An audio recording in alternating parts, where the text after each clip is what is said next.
दिवस के अवसर पर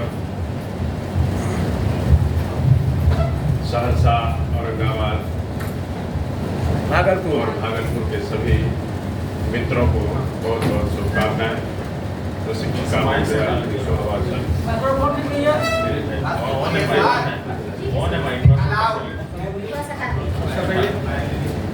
आज शिक्षक दिवस के अवसर पर अपने सहरसा, भागलपुर और औरंगाबाद के सभी मित्रों को बहुत बहुत शुभकामनाएं। डिस्कोर्स पर्सन के रूप में मौजूद यहाँ पर शिक्षिका महोदया को भी बहुत बहुत शुभकामनाएं। हम जानते हैं कि शिक्षक दिवस वर्ष में एक बार होता है।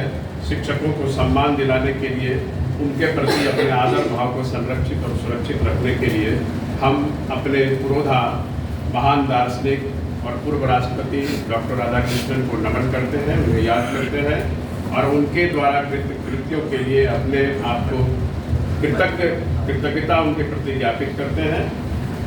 हम सभी उनके प्रति जो श्रद्धा भाव का प्रदर्शन करते हैं और वैसी ही संकल्पना अपनों के लिए, अपने लोगों के लिए, अपने गुरुजनों के लिए भी कामना करते हैं, उम्मीद करते हैं। आज बदले परिदृश्य में, बदले परिप्रेक्ष्य में शिक्षक और छात्र की जो परिस्थिति बन रही है उसके प्रति हम लोगों को थोड़ा सजग होना होगा। कल मैंने सुना था, रिसोर्स पर्सन महोदया ने कहा था कि जैसे जैसे प्राचीन काल से हम लोग आधुनिक काल की तरफ बढ़ते रहे, धीरे धीरे शिक्षकों की भूमिकाएं और पढ़ने पढ़ाने के तरीके भी बदलते रहे। बातें चाहे जो भी हो, परिस्थितियां चाहे जो भी हो, कहते हैं since the time changes so does the situations. समय बदलता है तो परिस्थितियां भी बदलती हैं निश्चित रूप से, लेकिन कुछ जो मूलभूत तथ्य और तत्व होते हैं वे कभी नहीं बदलते हैं। जैसे हमारा जो भाव होना चाहिए, हमारा जो इनहेरेंट इंस्टिंक्ट होना चाहिए, वो कभी नहीं बदलना चाहिए। हम अगर आज शिक्षक हैं, प्रधानाध्यापक हैं या किसी भी भूमिका में है तो निश्चित रूप से किसी गुरु की इसमें अहम भूमिका रही है।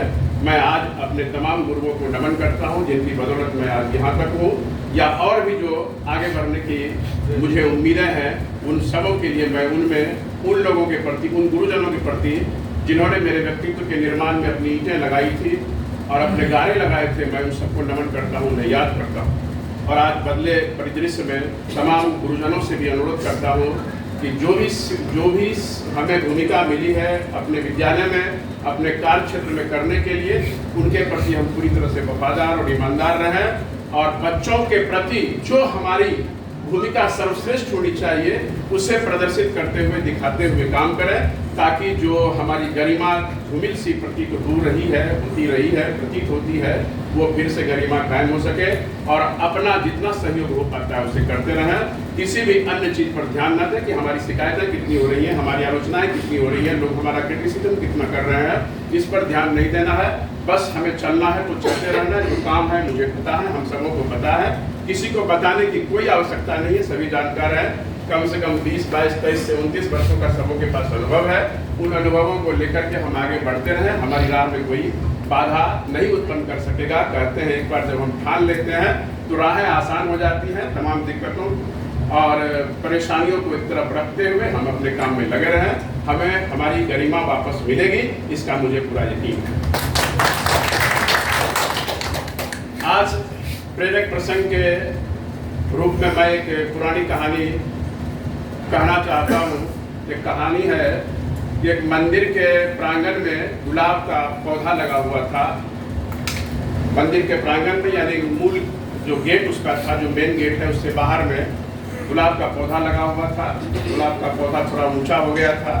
उसके नीचे में पत्थर था, पत्थर का एक टुकड़ा था जिस पर लोग चढ़ करके गुलाब का फूल तोड़ करके मंदिर में चले जाते थे चढ़ाने के लिए।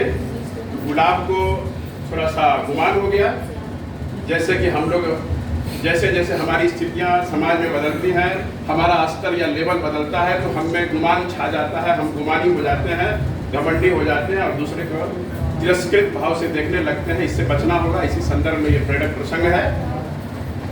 तो गुलाब के फूल को, गुलाब के उस पौधा को यह गुमान हो गया कि मैं तो फूल हूँ, तुम देखो पत्थर हो, तुम्हें तो रौंद करके लोग मुझ पर आते हैं और तोड़ करके मुझे गर्भगृह में उस भगवान पर चढ़ाते हैं। मेरा स्तर देखो, मेरा स्थान देखो कितना ऊंचा है। तुम क्या हो, तुम तो पत्थर हो, तुम्हें तो लोग रौंदते हैं रोज। पत्थर बेचारा कुछ नहीं बोला। समय तो बदलता रहता है, समय किसी की जागीर नहीं होती है, कभी भी परिस्थिति बदल सकती है और हम आसमान से जमीन पर गिर सकते हैं। इसलिए हमें अपने आप पर कभी घमंड नहीं करना चाहिए। वक्त बीतता रहा, एक मूर्तिकार उसी मंदिर में आए भगवान को सजदे करने के लिए। उन्होंने देखा कि ये पत्थर तो बड़ा कीमती है, इसे आकार में ढाला जा सकता है। वे उठाकर ले गए और छेनी हथौड़े की मार से उसे तराश करके मूर्ति का आकार दे दिया। फिर उसी मूर्ति को गर्भगृह में प्रतिस्थापित कर दिया जाता है और आने वाले समय में लोग उस मूर्ति को भगवान मान करके, उस गुलाब को तोड़ करके उस भगवान पर चढ़ाते और अपने आप को धन्य मानते। तो समय कब बदल जाएगा, किसकी परिस्थिति कब गिर जाएगी, किसकी कब उठ जाएगी, इसलिए हम इंसान हैं, मानव हैं। अपने हालात से कभी गिला शिकवा नहीं करना चाहिए। हम अगर बहुत ऊंचे हैं तो नीचे को उठाने के लिए अपने आप का उपयोग करें, अपने आप को प्रयासरत रखें। जो भी नीचे है उसे अपना हाथ बढ़ा करके हमेशा ऊंचे उठाएं, न कि उसे तिरस्कृत भाव से देखें, क्योंकि कब किसका दिन कब कहाँ बदल जाए कोई नहीं जानता। ये तो प्रभु ही जानते हैं। कब हम उस पत्थर से मूर्ति बन सकते हैं, कब उस गुलाब को जो पहले अपने आप को गुमान से खुला हुआ मानता था उठा करके हम पर चढ़ाना आरंभ कर देंगे, कोई नहीं जानता, ये प्रभु जानते हैं। इसलिए मैं इन प्रेरक प्रसंग के साथ शिक्षक दिवस की पुनः आप सबों को शुभकामनाएं देता हूँ, बहुत बहुत धन्यवाद देता हूँ। आगे के लिए अच्छे कार्य के लिए शुभकामनाएं देता हूँ।